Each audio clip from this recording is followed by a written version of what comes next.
Un saludo a todos, estamos en otro episodio de Confesiones de Cuarentena y esta vez tenemos a Gio Sarmiento, que la verdad es un genio, no solamente de la repostería, pero de las artes plásticas en sí.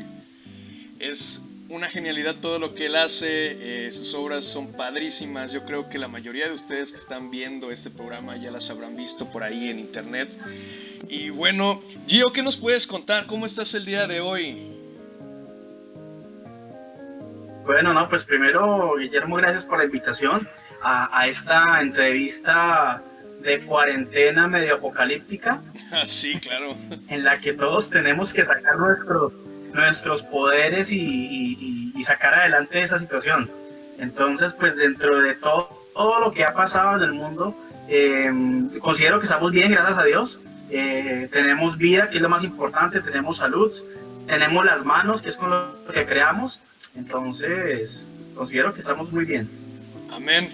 Pues Gio, vamos a preguntarte un poco acerca de qué proyectos estás sacando últimamente, porque la última vez que hablamos me comentaste que por ahí, no sé si lo pueda decir, entonces voy a Sí. dejar que tú nos cuentes, pero que por ahí hay unas cosas que estás trabajando que tienen que ver con otro tipo de arte y también con otros tipos de actividades. Así que cuéntanos, háblanos acerca de cuáles son tus proyectos últimamente. Bueno, pues dentro de la presentación mía, antes de ir, yo siempre me describo como un artista plástico frustrado, pero soy un pastelero realizado. ¿Por qué eso? Porque yo descubrí desde muy niño que a mí me gusta el arte. Tengo la capacidad creativa con las manos y siempre me ha gustado como llamar la atención con el dibujo, la pintura, la escultura, y siempre ha sido como el llamado, ¿no? O sea, todos tenemos un llamado, todos venimos a esta vida con un propósito. Algunos vienen a hacer plata, otros vienen a hacer empresas, otros vienen a ayudar a las personas, y yo me considero que yo soy el tipo de artista que trata de meterse mucho con los sentimientos de las personas. Mi forma de ser es un poco, o era, un poco tímida, antisocial de cierta forma, y descubrí con el dibujo, la caricatura, que podía relacionarme con las personas a través del dibujo.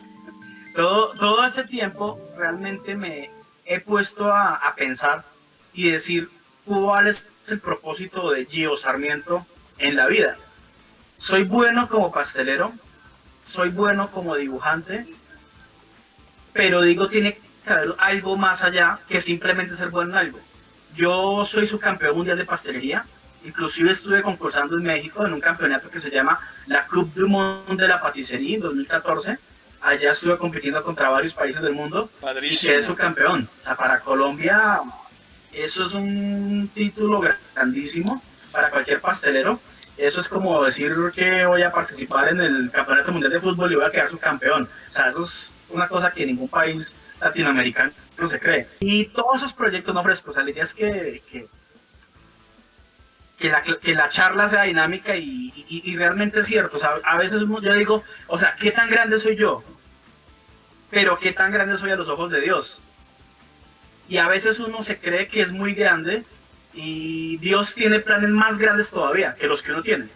Y ahí es cuando uno se confronta y uno dice, o sea, ¿qué estoy haciendo yo? ¿Estoy siendo grande por orgullo o estoy siendo grande por una vocación, por un llamado? Y dentro de eso, hice cosas grandes en la pastelería, pero empecé a hacer un cómic. Ese proyecto es un cómic. Yo soy una persona temerosa de Dios, no me gusta ser fanático, inclusive mis pasteles que están aquí, me gusta mucho el arte geek, soy medio friki para algunas cosas, me encantan los cómics, me encanta Spawn, me encanta de cierta forma el terror. Cuando hablo del terror me refiero que cuál es el mayor miedo que tiene una persona, y a mí siempre me ha confrontado el miedo del infierno, o sea, de perder mi alma Por eso Spawn, y ¿no? condenarme. Por eso te Yo creo gusta que ese el es el... arte de McFarlane. Ajá, exactamente. Entonces digamos que el arte es, el terror es eso, no el terror es el demonio con los cachos ahí, la colita y no, que salió un espanto. O sea, eso no me aterra a mí. A mí que me aterra el mundo espiritual. Y me aterra no el mundo espiritual en sí, sino no estar preparado para afrontar el mundo espiritual. Y ese proyecto que yo tengo, que es el cómic, yo siento que es la forma en la que un artista puede expresarse de una forma entendible sin ser fanático, ¿sí? Yo no soy fanático, yo no soy de las personas que va a la iglesia con la pandereta y alabaré y salgo y veo a un borracho y digo, no, este man se para el infierno. No, yo soy la persona que cree en Dios y yo me imagino que si Jesús estuviera en ese momento, Sí, el hombre estaría más barbado que nosotros, medio hipster, medio, no sé, Chopper, ¿no? y no sería, sí, la moto, me imagino un Jesús bacano, o sea, así, aquí en Colombia decimos Sí. una chimba de man, o sea, un man con el que uno puede hablar bien, se puede sentir tranquilo, uno no siente esa que lo juzgan a uno, y estamos en un mundo en el que todo el mundo juzga a todo el mundo. Si la persona es homosexual, la juzgan. Si la persona es feminista, la juzgan. Si la persona tiene un matrimonio bien estructurado, lo juzgan. Si la persona tiene dinero, lo juzgan. Si la persona es pobre, lo juzgan. Entonces estamos en un mundo en el que todos lanzamos la piedra.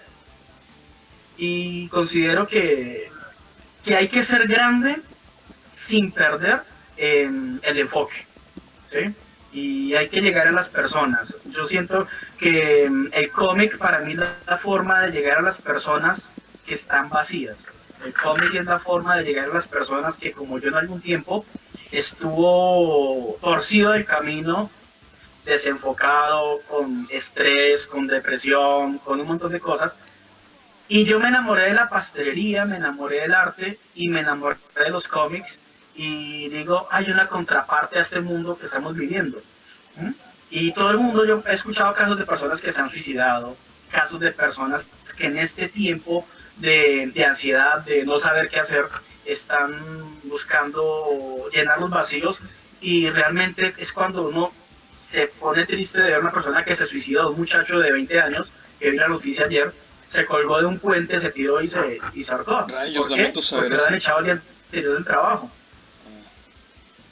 Entonces, uno dice, bueno, muy triste, y uno no se puede dar golpes de pecho y decir, no, miro las noticias y todo el mundo está mal, y qué tristeza, echaron de una empresa 20.000 empleados, qué triste, sino empezar a decir, bueno, ¿qué voy a hacer yo para poner mi granito de arena? ¿Sí? ¿Qué voy a hacer yo como artista? ¿Sí? Si me gusta el arte geek, ¿qué voy a hacer?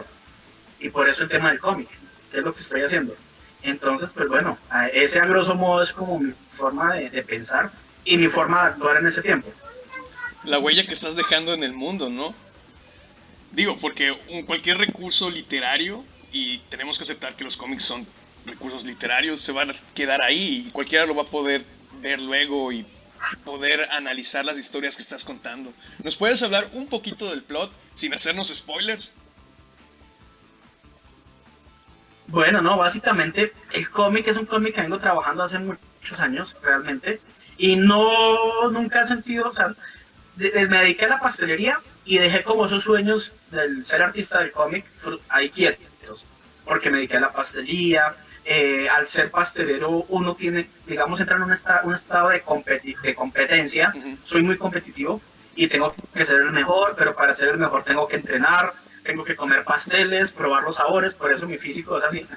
Y tengo que empezar a dedicarme a esto de verdad. O sea, yo digo, es como Ratatouille. El crítico que llegó allá al restaurante le dijo a Ratatouille, pero usted está muy flaco para amar la comida, ¿sí? Entonces, yo soy un pastelero y yo me como lo que hago porque me gusta, porque es bien hecho.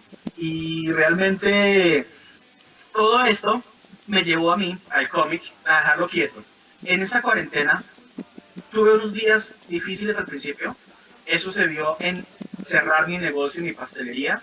Me tocó cerrarla porque las ventas se me cayeron al 90%. Qué yo dije, feo. Dios mío, o sea, eso está complicadísimo. Sí. Me tocó cerrar mi pastelería, llegar a mi casa, estoy en mi apartamento, en un apartamento. Esa es mi oficina, mi pequeña oficina es acá, tengo casi toda la mano.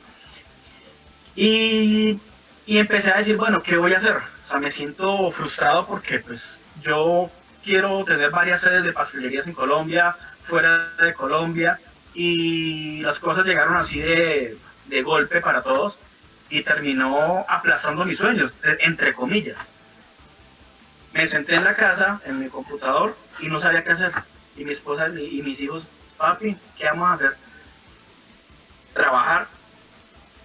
Y la pastelería la cerramos. ¿Y qué vamos a trabajar? No sé. Y empecé a dibujar, empecé a hacer unos cómics, unas caricaturas al estilo Simpson. Sí, sí, los vi, La gente me empezó a encargar.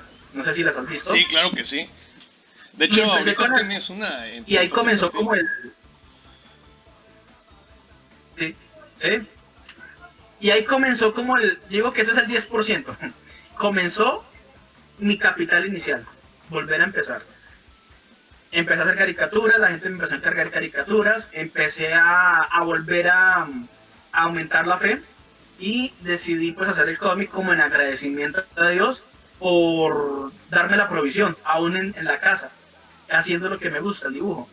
Y la plata cae del cielo, realmente sí, sí es verdad, sí lo he visto. O sea, puedo estar aquí sentado en el computador, engordando más todavía, porque en eso estamos, en esta pandemia, pues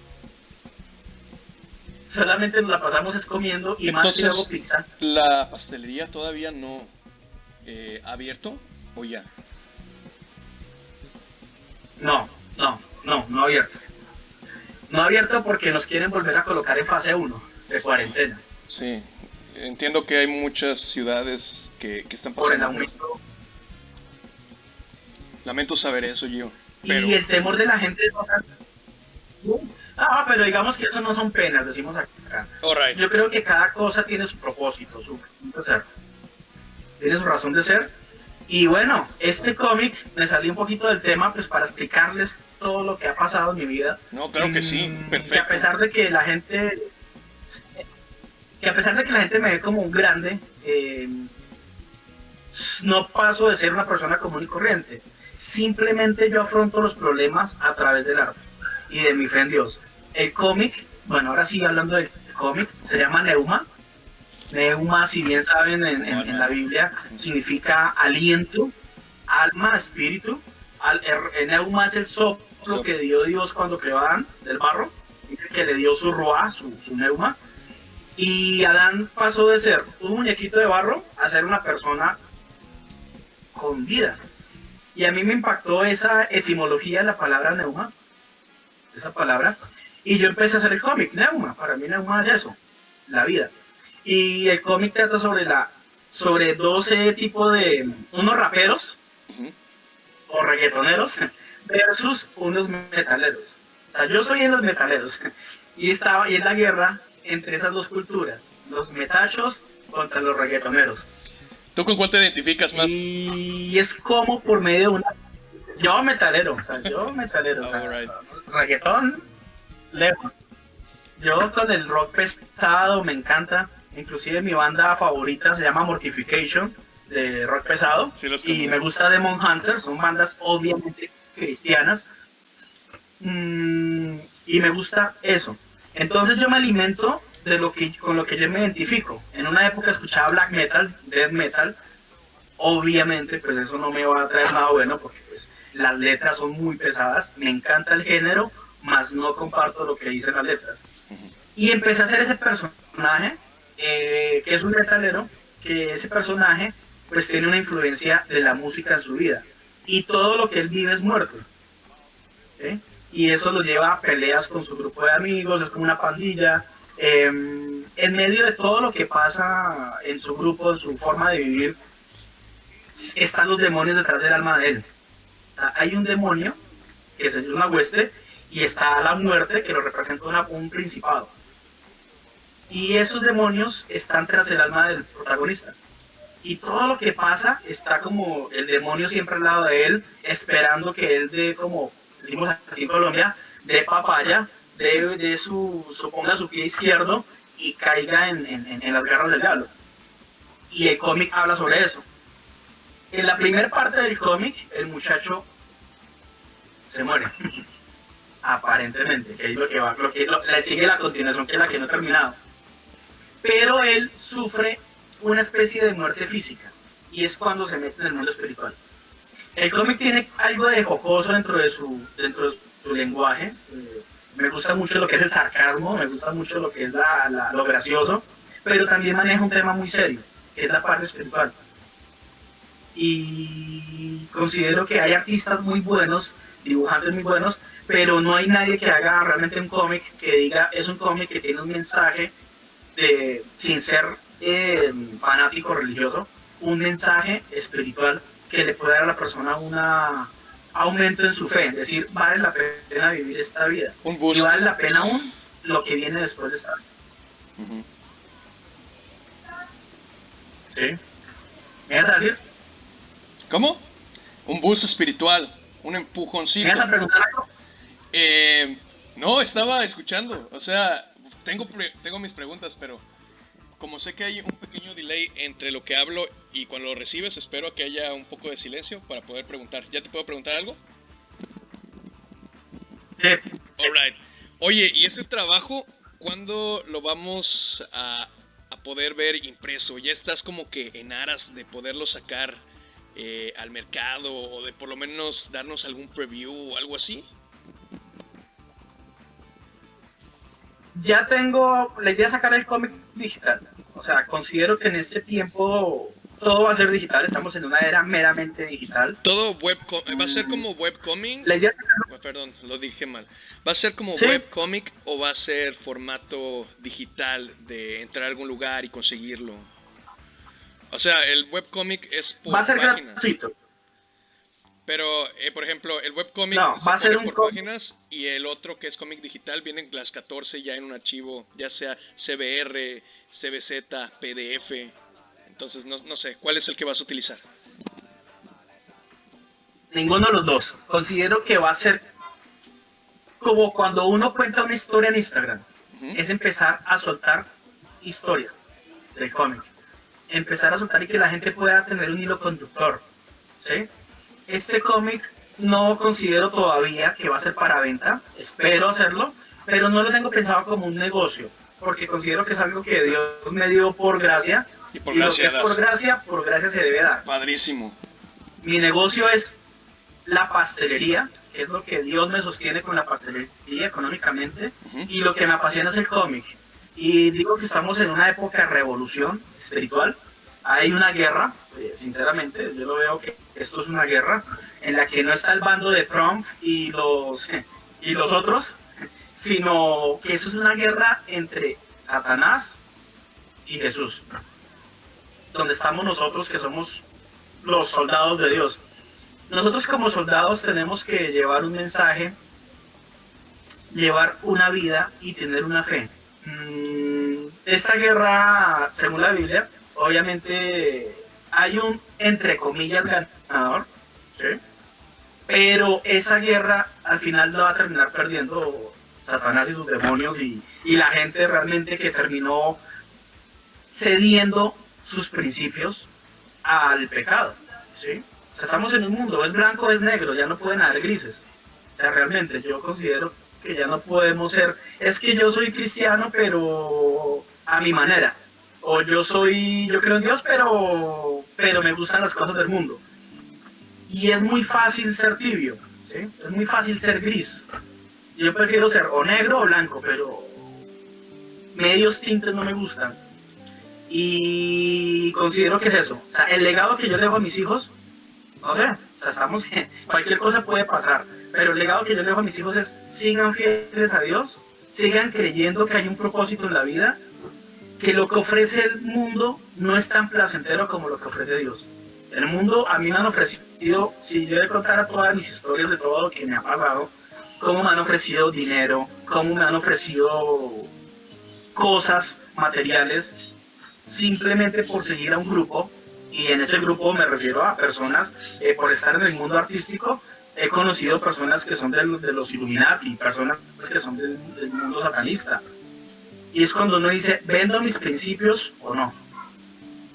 Y he renunciado a cosas que digo, que pucha, para mí era muy fácil haber caído, Sí. pero renuncié porque vale más lo que piensa Dios de mí y lo que piensa mi familia de mí. Y bueno, estamos ahí.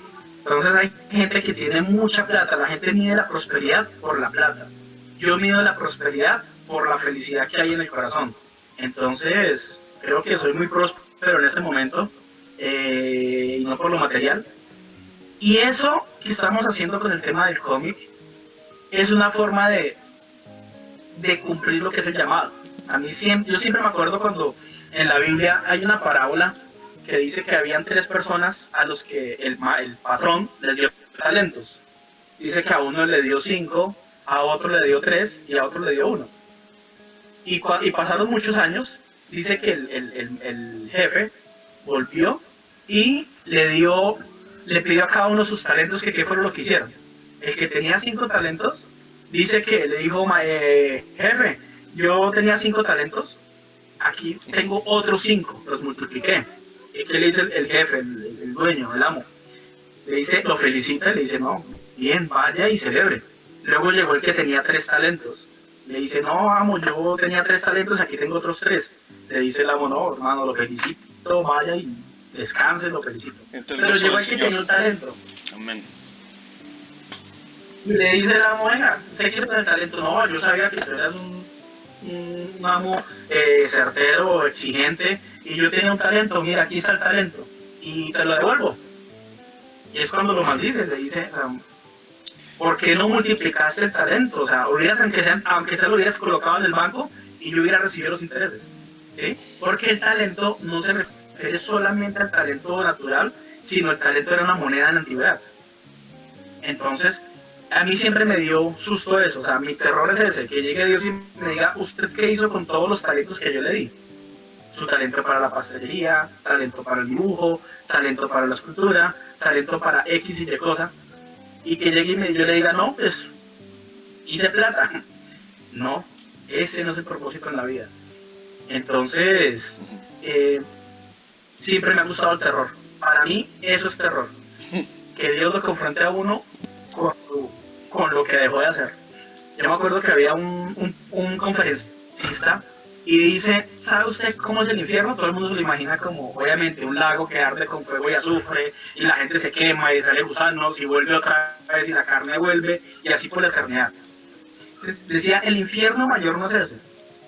El infierno es usted ver todo lo que pudo haber sido si hubiera sometido a la voluntad de Dios, y que le muestren todo lo que hubiera sido, y luego se confronte con la realidad de lo que usted hizo.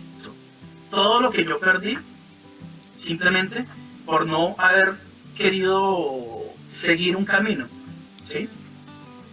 Eso para mí es el infierno. O sea, que uno diga, yo pude haber tenido tremenda casa, pude haber tenido una empresa, pude haber tenido X y Y cosa, y me conformé con lo poquito que tengo, simplemente. Y eso, si lo retomamos al mundo espiritual, es mucho más terrible. Y entonces aquí siempre me gustó pintar eso, el terror. Y el terror psicológico es lo que más miedo me da. Si yo me pongo a una película de terror y me muestran un espanto, a mí no me da miedo. Pero si me pongo a una película de terror, de terror psicológico, sí, eso sí ya me da más. ¿Cuál es tu favorita? ¿Cuál es tu favorita? Porque realmente es así. Pues de películas de terror, pues obviamente las películas como El Exorcista, la clásica, y El Bebé de Rosemary. Uy, esa película, a mí sí, esa película, el terror psicológico que tenía esa película, cuando en la película de los 70s, sí, cuando muestran al bebé pero no se ve quién es el bebé, esa vaina de la música, lo viejo que se veía esa película, o sea, todo eso, a mí me da miedo el cine clásico, o sea, me gusta el cine clásico. El cine de ahora con todos los efectos especiales y todo eso, pero la verdad spoilean, ¿no? O sea, me parece, pues...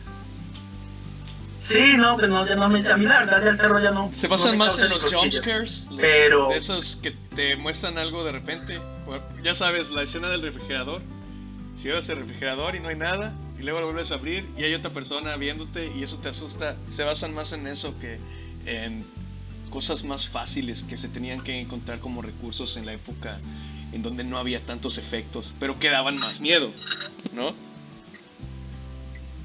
Exactamente. Sí, no, y pues bueno, pues básicamente eso te cuento yo de lo que estoy haciendo los proyectos. Tienen cosas más grandes, obviamente, pero digo que cada día es un paso a paso que uno tiene que dar. Tenemos que trabajar, tenemos que seguir luchando por nuestros sueños. Considero que esta cuarentena a todos nos lleva a tener más fe. Hay dos tipos de personas, que estaba leyendo ayer. está la persona que llora y está el que vende el pañuelo. Y así es. Cierto. Somos dos tipos de personas. Yo considero que soy el que vende el pañuelo. Y eso se traduce en todo, en las finanzas, en la parte espiritual, la parte emocional, la parte familiar. Y bueno, lo máximo que puede perder uno es la vida física, pero ya la vida espiritual no la quita nadie. Amén. Qué padrísimo que pienses así, y yo creo que va a ser de mucha bendición este proyecto. No puedo esperar a que salga. Ya sabes que en el momento que lo tengas me lo rolas y yo se lo paso a cuanta persona conozca y lo pongo en mis páginas, ¿va? Y bueno, ¿qué más se puedo decir, Gio? Vamos a pasar de una vez a la parte de confesiones. Ahora sí, Gio, cuéntanos acerca de tus confesiones. ¿Cuáles fueron tus guilty pleasures de este tiempo? Ya sabes, lo que quieras contarnos como confesión, ahí va. Comencemos. Bueno, pues el listado es largo, pero obviamente una de las cosas que más hace uno en cuarentena es ver películas hasta tarde, series y comer. La comida es el placer más culposo porque es muy rico, y más que yo soy pastelero y mi esposa es chef de cocina. Wow. Pues imagínate lo que yo puedo comer en mi casa. En ese tiempo me compré una pequeña nevera, un freezer, que llené con galguerías, decimos nosotros, y es tan fácil estar uno dentro de la casa, al lado del televisor, abrir su nevera pequeñita ahí, sacar y comer. Eso considero que esa ha sido la cosa más culposa que he hecho en esta cuarentena, comer de más. Pero bueno.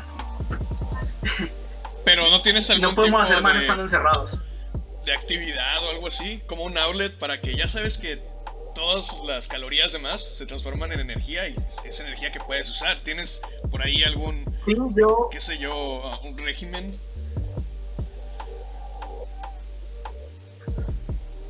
Yo practico baloncesto. Yo juego baloncesto. En mis años mozos practicar artes marciales. Creo que tú también practicas algo de eso. Sí. A mí me gustaba mucho el Okinawa Te. Me gustaba mucho el boxeo, me gusta. Y montar cicla. Yo hacía downhill. Me gustaba mucho el downhill. Eso cansa muchísimo. Por la pastelería, pues me tocó reducir los tiempos de esas prácticas. Y ahorita en cuarentena, pues realmente estoy solamente, salgo una vez a la semana. Primero por la cuarentena que estamos, que ha sido un poquito complicado salir. Podemos salir según el número de cédula de una vez a la semana. Ese momento lo aprovecho para salir en cicla. Está prohibido jugar baloncesto.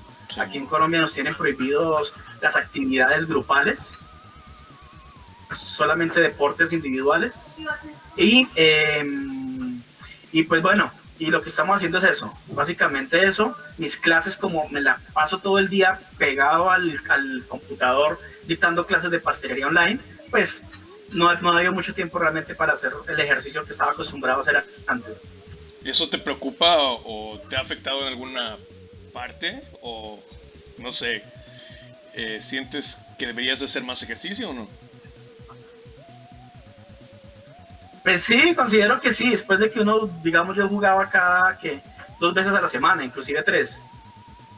Y de pasar de jugar 3 veces a la semana a jugar una vez cada 15 días, obviamente pues eso lo afecta a uno, digo que emocionalmente, ¿sí? Por lo menos una ventaja que tengo yo, que estoy con mi familia, estamos todos en actividades, trabajamos con la pastelería, tenemos pizzería también a domicilio, estamos trabajando en las tardes el tema de la pizzería, estamos haciendo pues obviamente muchas cosas en familia. Si bien no ha habido tiempo para salir a hacer otras actividades, hemos hecho muchas actividades en la casa en familia. Eso también nos ha unido y nos ha servido a nosotros para terminar de conocernos, a mis hijos. Tengo una niña de 13 años, tengo un niño de 10 años y mi esposa. Y todos compartimos, y creo que nos ha servido la cuarentena para compartir más. Antes, por mi vida tan ajetreada con el tema de la pastelería, no me había quedado tiempo para la casa realmente, y mucho menos para dibujar. y ese tiempo de cuarentena lo he empleado para dibujar y para compartir con mi familia. Alright. ¿Alguna otra confesión que nos quieras contar? Pues confesiones como tal, pues no sé.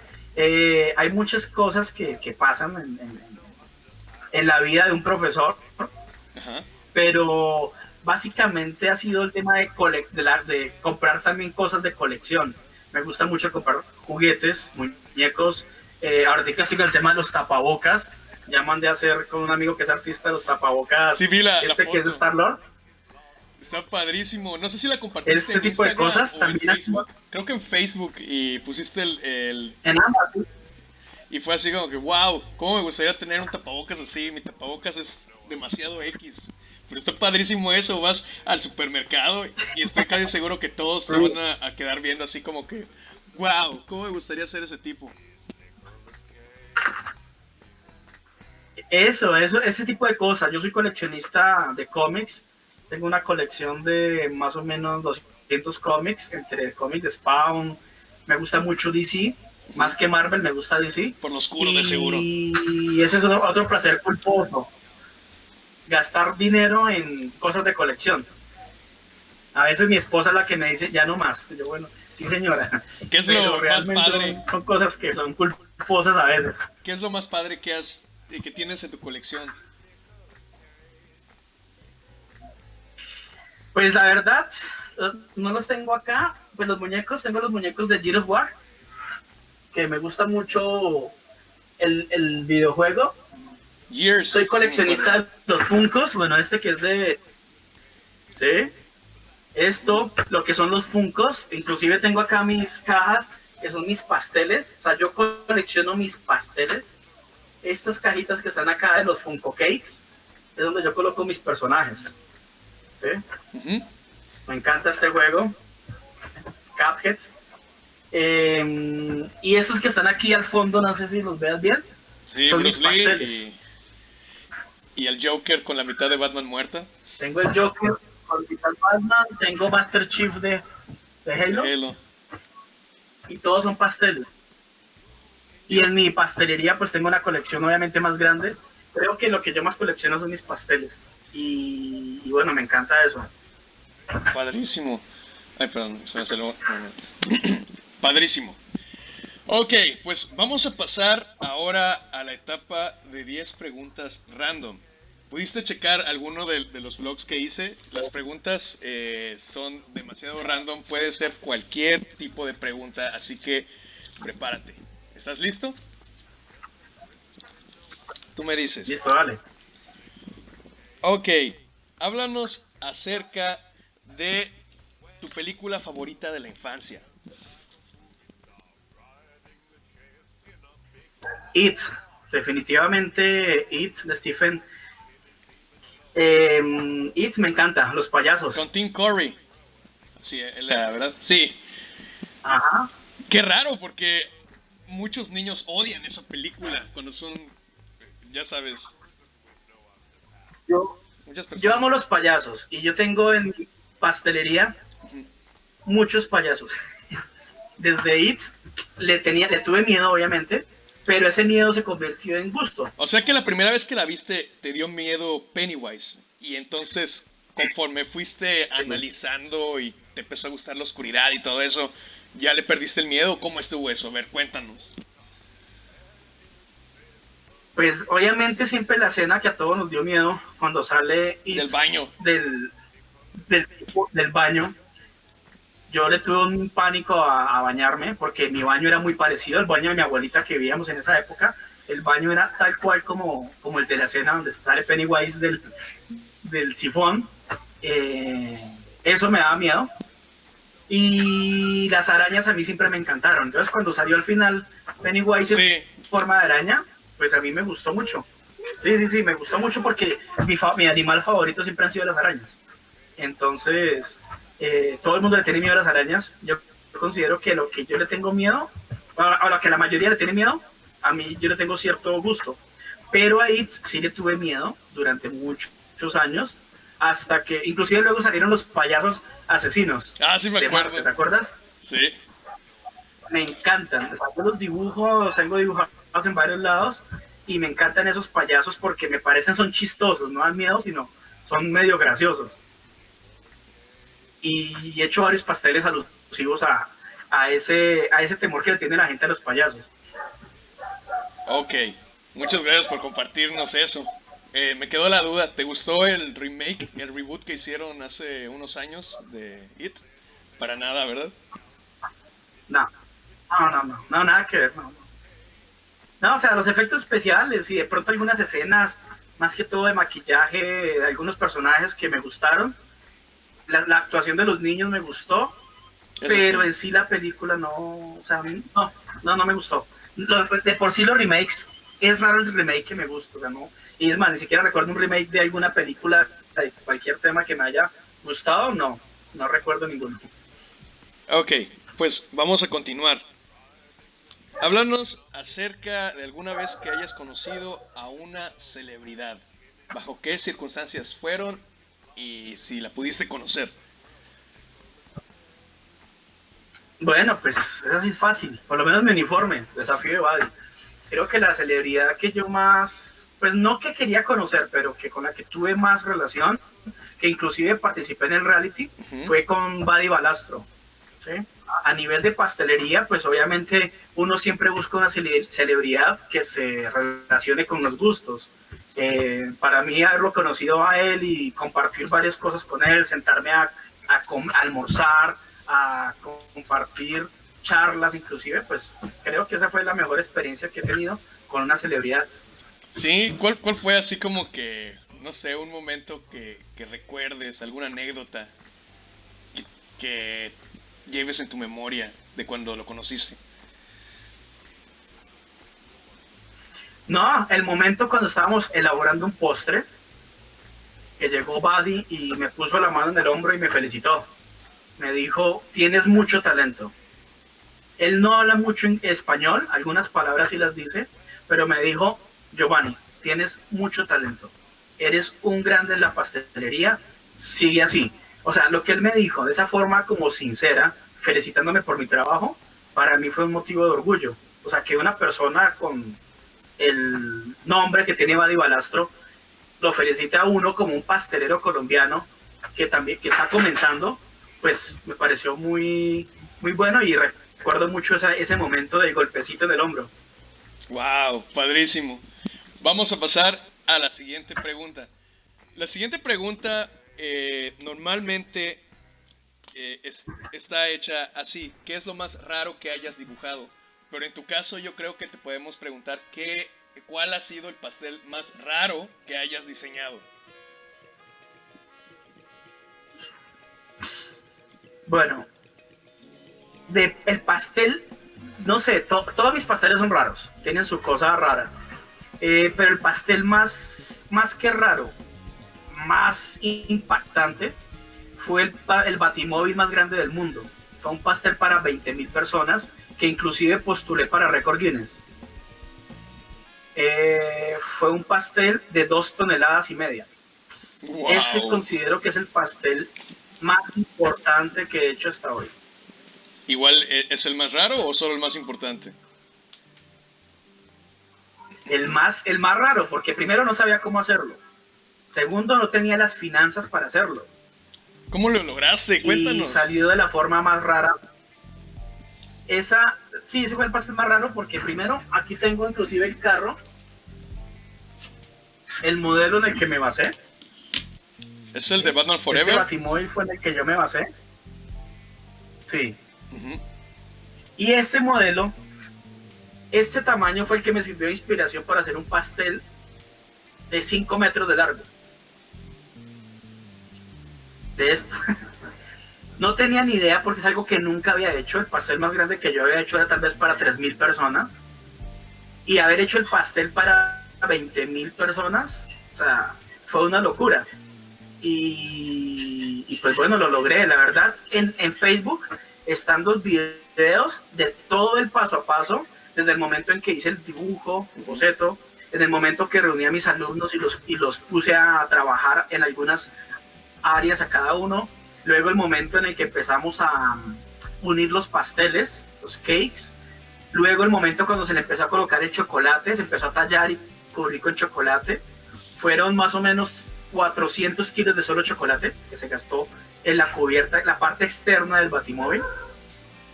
Entonces fue una cosa de locos porque no sabíamos cómo hacerlo. No sabía tampoco cómo dirigirlo. Yo era el director de una orquesta, en este caso era una orquesta de pasteleros, en la que cada uno tenía que hacer una función, pero ninguno sabía cómo hacerla, y mucho menos yo. Entonces fue la forma más extraña. Yo digo que ahí recibí una inspiración angelical, qué sé yo, porque cada corte fue perfecto cuando se hizo. No tuvimos error. Y eso fue lo más extraño que pasó, porque no hubo errores en cuanto a la forma como se partió el pastel. Y luego cuando lo medimos, dio exactamente la proporción que tenía el pastel, el tamaño original, la escala. ¿En serio? ¡Wow! ¡Qué padrísimo! Pero, ¿y esto bajo qué circunstancias se dio? O sea, ¿era el día de Batman? ¿Había alguna festividad en camino? ¿O simplemente un día te despertaste y dijiste, ¿sabes qué? Voy a hacer el Batimóvil en pastel. Cuéntanos. Pues yo soy miembro del club de fans de DC Comics Latinoamérica. Yo soy miembro de ese grupo. Como miembros del club de fans de DC Comics, se celebra un día, digamos en septiembre en Colombia, se celebra el año de Batman. Entonces, el año pasado, 2019, se celebraron los 80 años de Batman. Así es. Y me dijeron a mí, por ser parte del grupo, Gio, el año pasado hiciste el busto de Batman, porque este año no haces algo más grande. Y yo, pues, el tema es económico. No sé, yo puedo hacer lo que quieran de grande. El tema es qué dinero hay para invertirle a eso. ¿Cómo lo hicieron? ¿Hicieron un fundraiser o algo así? No sé cómo. Sí, o sea, entre todos hicimos como una recolecta y completamos para sacar un pastel para 3.000 porciones, no más. Ese fue el presupuesto con el que hicimos. Pero alguien me dijo, ¿y usted no puede hacer un récord Guinness? O sea, a mí cuando alguien me reta, a mí me pasa lo que le pasa a Mónica, al protagonista de ¿cómo se llama? De Volver al Futuro, cuando le dicen gallina. A mí me dicen, no puede hacer tal cosa. Para mí es como un detonante que yo digo, pues yo puedo hacerlo. Así no tengo ni idea cómo hacerlo. Así te saqué la entrevista. Yo me lanzo. Yo soy muy osado. Exacto. Y no me quedo con esa espina y terminé haciendo el Batimóvil más grande del mundo. La verdad, el tiempo para mí se congeló en esos días. O sea, fue una cosa de locos. Y en fotos, en Facebook y en Instagram están todos mis trabajos para que vean el Batimóvil como quedó de impactante en tamaño. Y pues bueno, en sabor no lo pueden probar, pero quedó espectacular también de sabor. Tanto así que fueron delegados de DC Comics a mirar el pastel y yo no supe, no los vi a ellos, pero fueron delegados de DC Comics de Latinoamérica, de Warner Brothers. ¡Qué padrísimo! A mirar el pastel. ¡Wow! Bro, yo la neta... y eso son cosas que... El Batimóvil lo había visto, pero no le había dado como la apreciación que se merecía. Pero ahorita que me estás contando la historia y que ya sé cuál era la magnitud, es así como que, bro, no tengo ni la menor idea de cómo hayas hecho los videos eso, pero wow. No, y todos los videos tienes que verlos de principio a fin. O sea, realmente es un momento en que uno sufría, uno se comía las uñas de la angustia, porque inclusive el pastel, en el momento de transportarlo, pesaba 2 toneladas. Nosotros no sabíamos el peso porque no teníamos una báscula para pesarlo, pero más o menos yo calculaba que iba a pesar más de 1,5 toneladas. Cuando llegó un montacargas, el montacargas puede alzar una capacidad de 1,5 toneladas. Cuando fue a levantar el pastel, no pudo, un montacargas. Tocó contratar un segundo montacargas. Y ellos dijeron que el pastel, que eso pesaba 2,5 toneladas. Y ahí fue la forma que nos dimos cuenta, porque pues ellos tenían la forma de pesar el pastel. Tocó entre 2. El problema de que fueran 2 montacargas, al levantarlo, se partió el pastel por la mitad. ¡Ah! ¿Cómo lo hicieron para...? No lo habíamos llegado... O sea, la meta, lo hicimos en mi pastelería, en mi taller. Se llama Gio Sarmiento Atelier. Lo hicimos todo ahí. Y teníamos que transportarlo más o menos unos 10 kilómetros de distancia al lugar donde iba a ser el evento. Eso ya era un desafío, transportarlo de un lugar a otro. Sin embargo, pues lo hicimos cuando lo pasamos a una cama baja, que es un camión de plataforma. Colocamos el pastel hizo esto. El movimiento, ¡pah!, lo hundió. Cuando lo hundió, el pastel presentó una avería en todo el centro. Nosotros nos cogimos la cabeza y dijimos, miércoles, no pudimos con el pastel. Hasta ahí llegó. Sin embargo, nos calmamos y lo reparamos. Colocamos más chocolate, volvimos a colocar más fondant. Llegó el pastel al lugar del evento, donde ya estaban más de 20,000 personas haciendo fila para reclamar su pedazo de pastel. El evento estuvo exhibido el pastel 2 días, el viernes y el sábado. Y el día domingo, que eso fue el 22 de septiembre, si no estoy mal, se porcionó el pastel. Todo el mundo estuvo viendo el pastel durante esos 3 días. Y el último día había una fila. Eso parecía que fuera gente a entrar a un estadio, a un coliseo, a reclamar su pedazo de pastel porque era gratuito. A nadie se le cobró un centavo por eso. Comenzamos a porcionar el pastel a partir de las 2 de la tarde y a las 8 de la noche terminamos de porcionar el último pedazo. Fueron 6 horas partiendo porción por porción. Terminaron con músculos ya grandes, así, ¿no? Sí, pero más que todo a un lado, porque el cuchillo se maneja con la mano más diestra. Y realmente fue una cosa de locos, o sea, terminamos agotados, pero con una satisfacción que nadie nos va a quitar en nuestra vida. Tener el récord del pastel más grande del mundo, eso no lo quita nadie. Wow. Claro, a menos de que alguien diga, no, pues yo lo voy a romper, ¿no? Pero para que eso pase, ¿no? Exacto. Pero si pasa, pues vuelvo y hago otro más grande. Pero realmente yo soy así. ¿Y qué te animarías a hacer si difícil. fuera uno más grande? ¿Un Evangelion? Pues casi no me gusta Evangelion, pero yo qué haría, yo haría un... ¿Cómo se llama? Colocaría varios personajes, como así, algo así como el universo Marvel, el universo DC, varios personajes todos comestibles. Me gustaría hacer algo así, que sea como un museo de cera, pero todo en pastel. Y todo comestible, ¿no?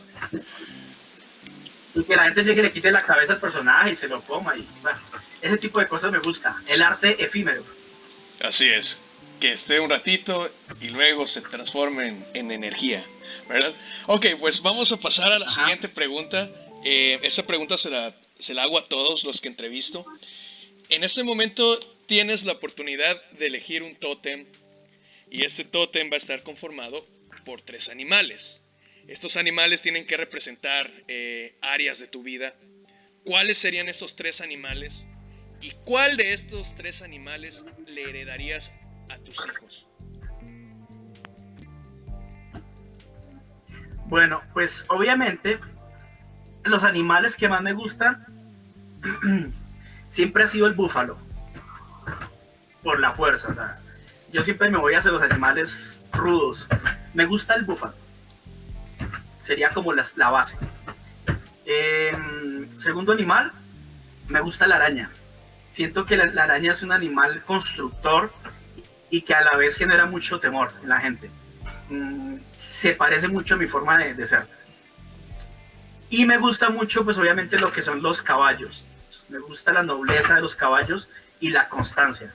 Son los 3 animales con los que me identifico. ¿Y cuál de estos le dejarías a tus hijos? El caballo. ¿Por qué? Porque el caballo es un animal muy fuerte y al tiempo muy dócil. Es un animal muy noble, me parece que es muy inteligente, pero lo que es el trabajo constante, o sea, es un animal que trabaja mucho. Y considero que mis hijos tienen que llevarse esa imagen del papá, que el papá trabajó duro, no por hacer plata, no por vanidad, sino por amor propio y por dejarles a los hijos eso. O sea, considero que el caballo es un animal que se identifica con mi legado. Muy bien, muchísimas gracias. Siguiente pregunta. ¿Nos puedes compartir cuál ha sido el momento más difícil de tu vida? ¿El momento más que? Difícil, más pesado. Pues bueno, escucha, el listado es largo. Pero uno de los momentos que más me confrontó fue el día que mi hijo, a los 15 días de nacido, duró 10 minutos sin signos vitales. El niño nació nació antes de tiempo, prematuro. El niño nació muy pequeño, sin embargo, pues no nos lo colocaron en incubadora. El niño estuvo con nosotros, obviamente, pero a los 15 días al niño le dio una broncoaspiración. No sabíamos qué era eso porque nunca lo habíamos vivido. Pero a las 12:50 de la noche, eso fue un 17 de mayo del 2010, el niño le dio una broncoaspiración. Mi esposa me pasó el niño ya no respiraba, y mi esposa se derrumbó en el piso y me dijo: mi amor, no dejes morir a Juan Pablo, se llama mi hijo, que no lo dejara morir. Yo tomé a ese niño, le di, digamos, los primeros auxilios, respiración boca a boca, mientras que mi esposa estaba llamando a una ambulancia para que fuera a recogernos a nosotros para llevarnos para el hospital. Yo tomé al niño en mis brazos, lo coloqué en la cama y le intenté dar respiración boca a boca. El niño es muy blanco, el niño es mono, bien mono, más blanco que yo. Y el niño se puso morado, o sea, parecía como si fuera, no sé, casi negro. De que se puso morado, de que no podía respirar. El niño duró 2 minutos así, y automáticamente el niño perdió los signos vitales, después de 2 minutos. Que yo luché con ese niño, yo sudé encima de ese niño intentando dar la respiración boca a boca y ya no había nada que yo pudiera hacer. En ese momento yo me sentí como tan vulnerable que lo único que hice fue hacer la oración más sincera que yo he hecho. Las palabras que yo le dije a Dios fue: si este niño tiene un propósito en la vida, devuélvelo. Si este niño no tiene ningún propósito en la vida, llévatelo. Pero dame las fuerzas para no llegar a hacer alguna locura después de perder a mi hijo. No fue una amenaza, simplemente fue una oración muy cuerda en la que yo le pedí a Dios que me diera fuerza, porque en ese momento se me acababa mi vida, se derrumbaba mi vida con mi hijo. Y yo lo que hice fue tomar a ese niño en mis brazos, lo puse en el hombro y empecé a darle golpes en la espalda. Caminé alrededor de la cama, no sabía qué más hacer. La mente se me puso en blanco porque no tenía nada más que pensar, solamente esperar que Dios hiciera un milagro. No, la verdad, nunca había pasado 10 minutos de mi vida tan largos como esos. Pasados los 10 minutos, yo tenía un reloj en todo el frente, aunque yo no le estaba poniendo cuidado al tiempo. En ese momento llegó un transporte, un taxi, a recogernos a nosotros para llevarnos para el hospital. Cuando llegó el taxi y golpearon la puerta, sentí que vibró algo en mí, o sea, sentí como una vibración. Yo pensé que era el celular, me puse la mano en el bolsillo a ver si era el celular. Era el niño. El niño estaba vibrando, parecía un celular en vibración. Cuando yo tomé a ese niño y lo volteé y lo miré, el niño que está acá, que ya tiene 10 años, que es este tecondista que está aquí al lado mío. Hola, ¿cómo estás? Este niño... ¿Yo dónde lo sacaste? Hola. Este niño... Sí. Taekwondo muy bueno. Ese niño empezó a volver a respirar. Ajá. Y el niño empezó a intentar respirar de nuevo, a intentar tomar bocanadas de aire y empezar a respirar. Yo cuando vi la reacción de mi hijo, lo que hice fue que lo volteé y le empecé a dar golpes en la espalda. El niño botó una cantidad de leche que había tomado y me lavó todo el cuerpo con la leche que había expulsado, que había vomitado. Wow. Eso para mí fue extraño porque un niño tan pequeñito, ¿cómo iba a botar? Eso parecía el exorcista. Cuando hicieron el exorcismo y que empezaba a botarle esa cosa verde, él empezó a hacerlo pero botando leche. O sea, era impresionante la cantidad de leche que el niño derramó. Cuando terminó de botar leche, le di la vuelta y lo miré y el niño me sonrió y se quedó dormido. sentí, la verdad, sentí un temor, o sea, un miedo de ver a un Dios real, cómo Dios devolvió a la vida a mi hijo. Eso es algo que todavía no tiene explicación. ¿Cómo un niño va a estar sin signos vitales durante más de 8 minutos y cómo de un momento a otro vuelve a la vida? Y en la forma en que volvió. Obviamente, el niño se fue, nos fuimos para el hospital, la doctora hizo los exámenes y todo, le hicieron, miraron si habían residuos en los pulmones, nada, miraron si había de pronto algún problema neurológico, y dijeron, el niño no tiene absolutamente nada, ¿para qué lo trajeron? Fue lo que dijo la doctora.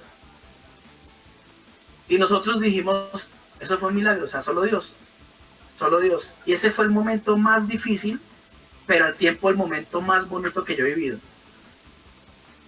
Wow. Ver a un hijo que se muere y ver al mismo hijo cómo revive. Es algo que no tiene explicación. Wow, me quedé sin palabras. Es un testimonio muy poderoso. Sí. Entonces, pues son cosas que, inclusive, o sea, yo me cuestiono, yo digo, ¿por qué, a pesar de que uno muchas veces ve milagros, como el que yo vi, que es muy grande, uno sigue siendo infiel a Dios? Sigue siendo desagradecido, le sigue faltando fe. Yo al poquito tiempo me quedé sin trabajo y luego le estaba reclamando a Dios que me echaron de la empresa, injustamente. Y a los 3 meses antes había presenciado que mi hijo había revivido. Yo digo, ¿acaso es el mismo Dios que revivió a mi hijo no es el mismo Dios que puede volverme un trabajo o darme un trabajo mucho mejor? Ahí es cuando se prueba la fe. Y ahí es cuando el ser humano se da cuenta que es muy desagradecido con Dios. Y eso es lo que yo quiero, cuidarme en salud. No ser desagradecido con Dios, sino ver todo lo que Dios ha hecho en mi vida, con mi hijo, con mi hija, con mi esposa, y ver que estamos vivos y somos tan prósperos. No más el hecho de tener un hijo es una muestra de prosperidad tan grande que mucha gente con todo el dinero del mundo no puede tener un hijo. Es eso. All right. ¿Y le volvieron a dar leche? Después de eso, ¿cuánto tiempo pasó? Sí, no, y lo curioso fue que cuando yo le pregunté a mi esposa, yo la regañé a ella. ¿Ya? Yo le dije, mi amor, ¿a ti cómo se te ocurre haberle dado tanta leche al niño? Y ella me dice, mi amor, el niño no tomó leche. El niño no tomó leche, no alcanzó a tomar leche. Luego, a los 3 meses después de que me echaron del trabajo, una pastora de una iglesia llegó al lugar donde yo estaba haciendo un turno de pastelería en esa época. Yo me quedé sin trabajo y lo que yo hacía era ir a visitar amigos y decirles, págueme por ir a decorarle durante un par de horas los pasteles de la vitrina. Llegué donde un amigo, él me estaba pagando por decorar la vitrina de sus pasteles, y llegó una pastora porque él iba a inaugurar su negocio. Cuando llegó la pastora, oró por nosotros. Bueno, pues mis amigos, pues casi que la mayoría son cristianos, y la pastora oró por el negocio. Cuando oró por el negocio, dijo, Giovanni, Dios te va a dar una bendición a ti que va a llegar a tu vida como leche derramada. En ese momento me acordé de mi hijo. Yo no sé cómo explicarlo, pero a los poquitos meses viajé a México, viajé a Guatemala y luego viajé a México, que fue uno de los países que yo más quiero, México. Yo llegué al DF y fui a competir al campeonato mundial, donde quedé subcampeón mundial. Y al poquito tiempo anterior yo no tenía trabajo. Decíamos aquí en Colombia, no tenía ni para un tinto. Un tinto acá es un café. No tenía ni para un tinto. Y llegar a México, llegamos al Hotel San Regín, nos sentamos con chef del canal elgourmet.com. Una persona como yo.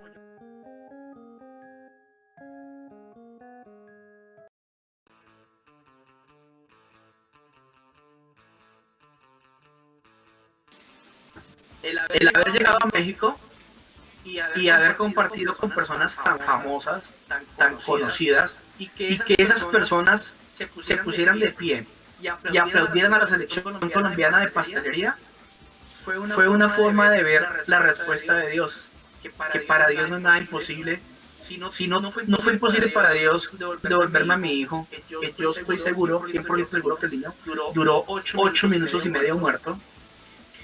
Y ese mismo Dios me dio un reconocimiento a mí por medio de personas de mucha importancia en el sector gastronómico, donde me aplaudieron reconociendo la labor que yo había hecho de la pastelería.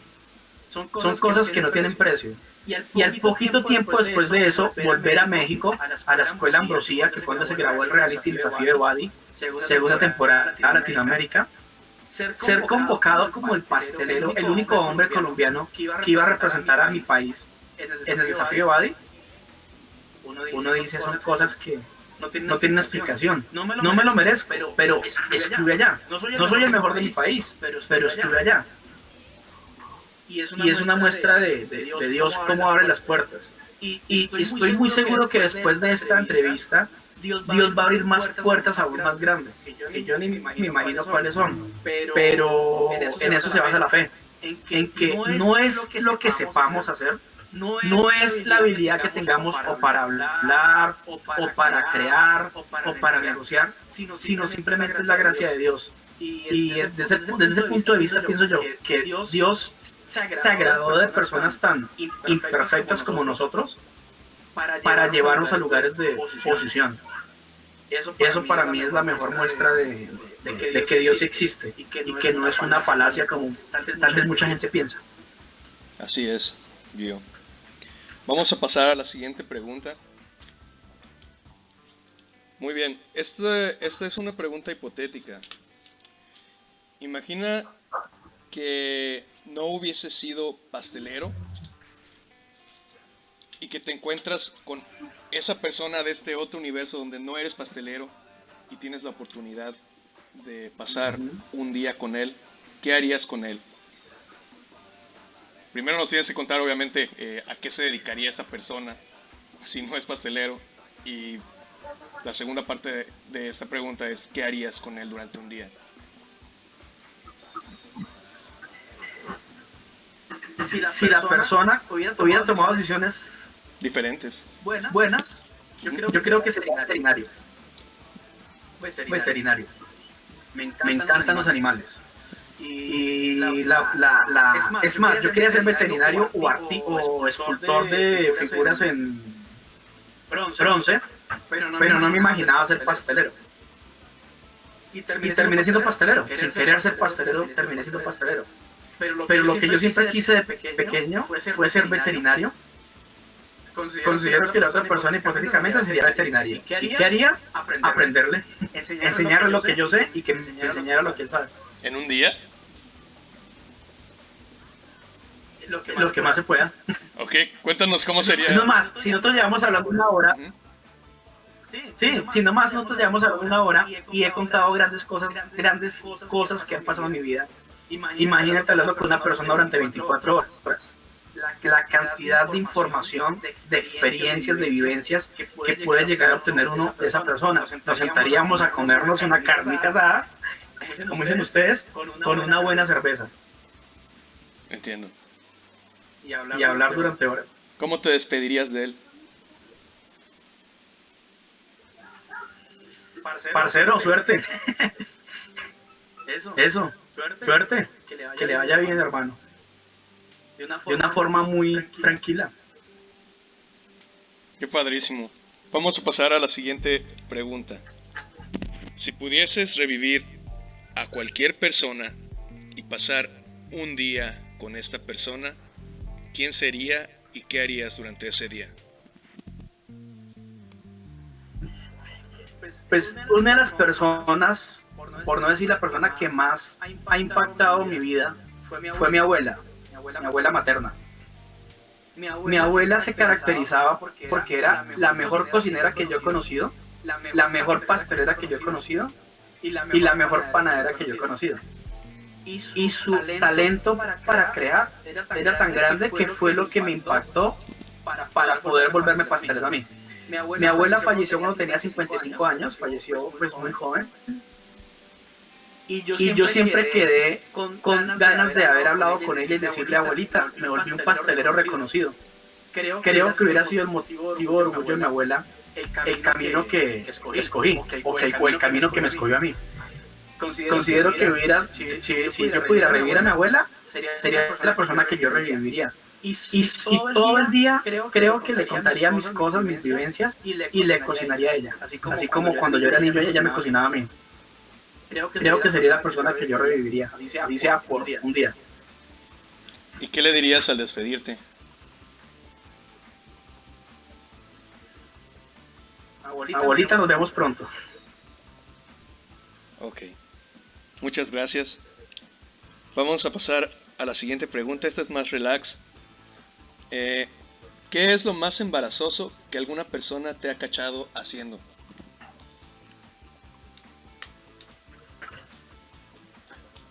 Pues que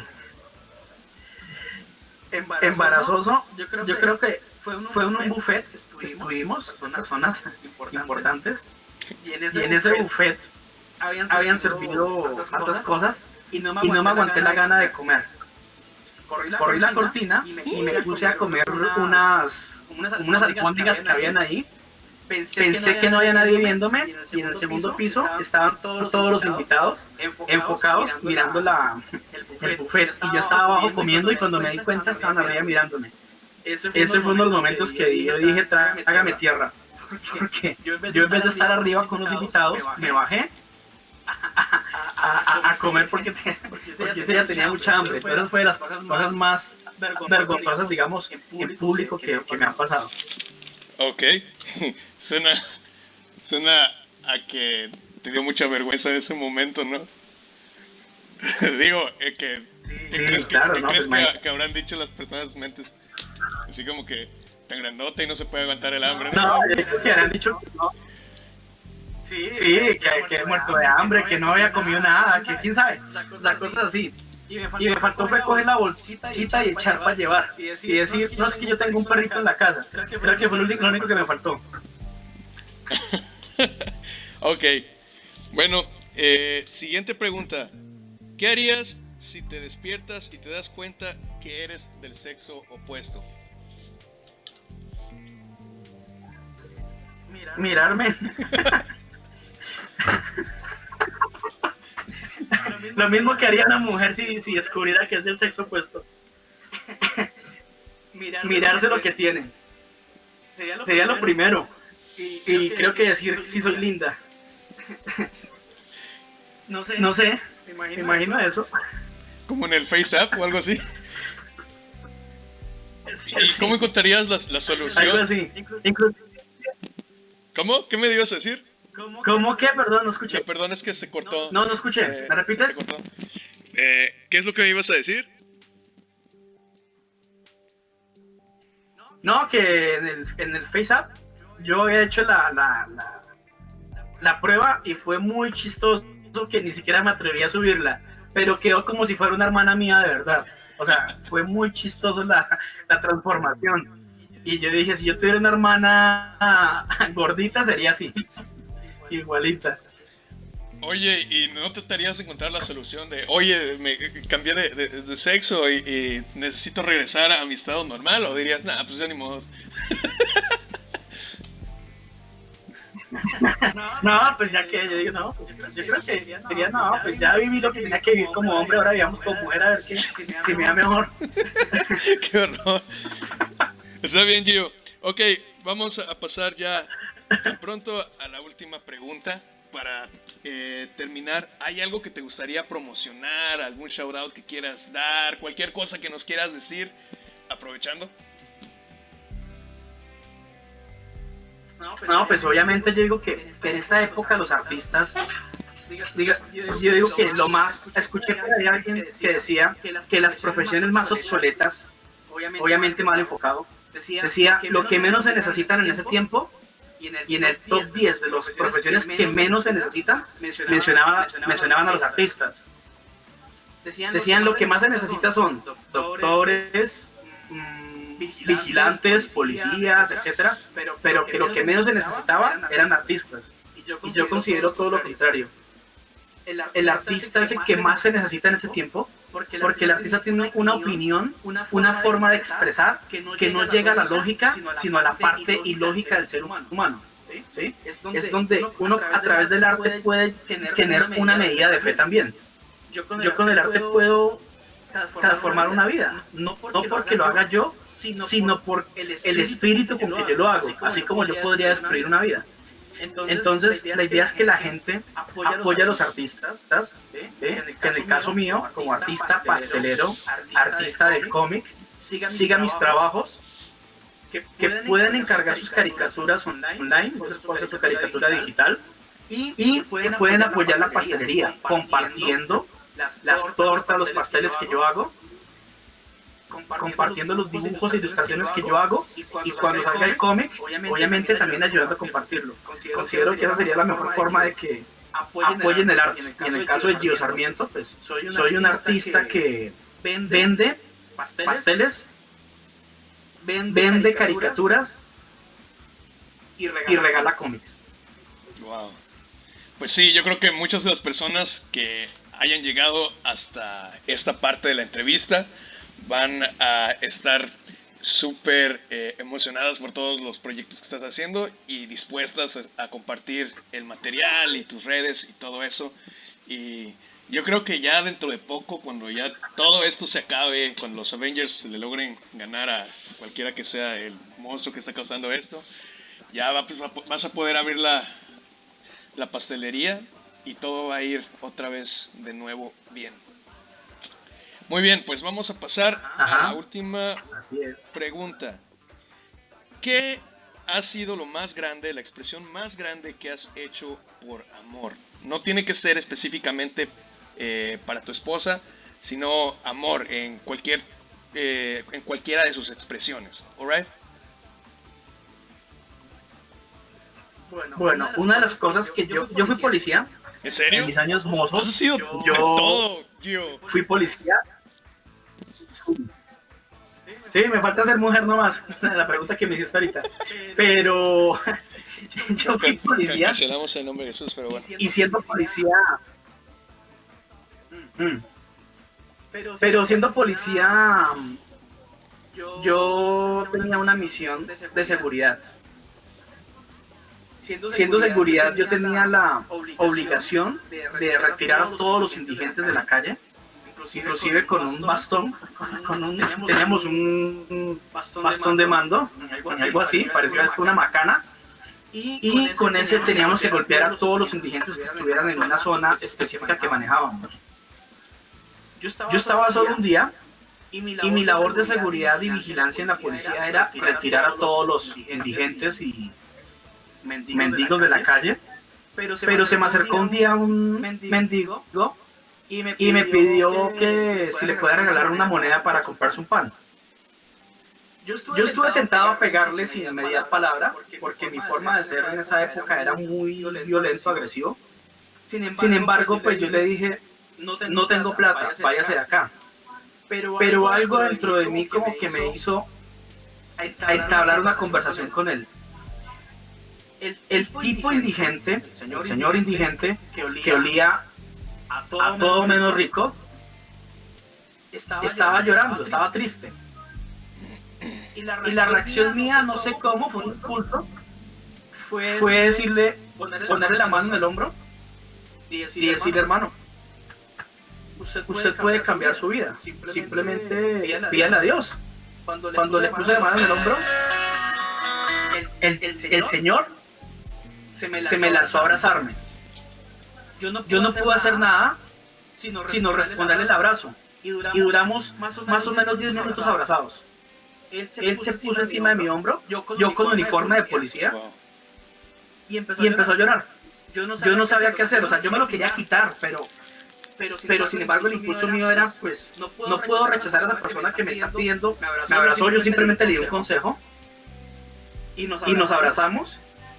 Cuando el Señor se despegó de mi hombro, me dejó el hombro lavado en lágrimas, obviamente con mocos y todo, pero yo sentí un amor por esa persona, o sea, fue un amor sincero, o sea, no fue yo como policía, mis compañeros cuando luego llegaron y vieron de lejos la escena, que ya se estaba retirando el indigente, me hicieron bullying, o sea, me lamentaron que yo como así, que si era mi novio, que si no sé qué. Pero más allá de eso, era el amor por una persona que estaba destruida. Y que lo más cercano a Dios que conoció a esa persona fue el abrazo que yo le di. Entonces considero que esa fue la cosa que he hecho por otra persona desconocida de amor. Fue eso, darle un abrazo sincero a una persona, en vez de haberle dado golpes como tenía yo autorización de hacerlo. Wow, increíble historia. ¿Quién sabe cómo hubiese reaccionado yo ahora que lo pienso, ¿no? En fin. Sí, es difícil. Uno con una persona que huela feo, una persona que uno puede decir esa persona es mala. Uno siempre tiende a juzgar a las personas por su forma de ir. Uno dice, no, ese es un drogadicto más, ese merece morir. Yo soy bueno, yo tengo familia, pero realmente uno no sabe qué problemas tiene la persona. Y considero que Dios a uno lo lleva a tomar acciones. Y a veces no es la palabra, sino lo que realmente las mejores obras son las que uno hace más que las que uno dice. Y lo que nadie más puede ver. Never starts to falter when he's swapping faces with John Travolta.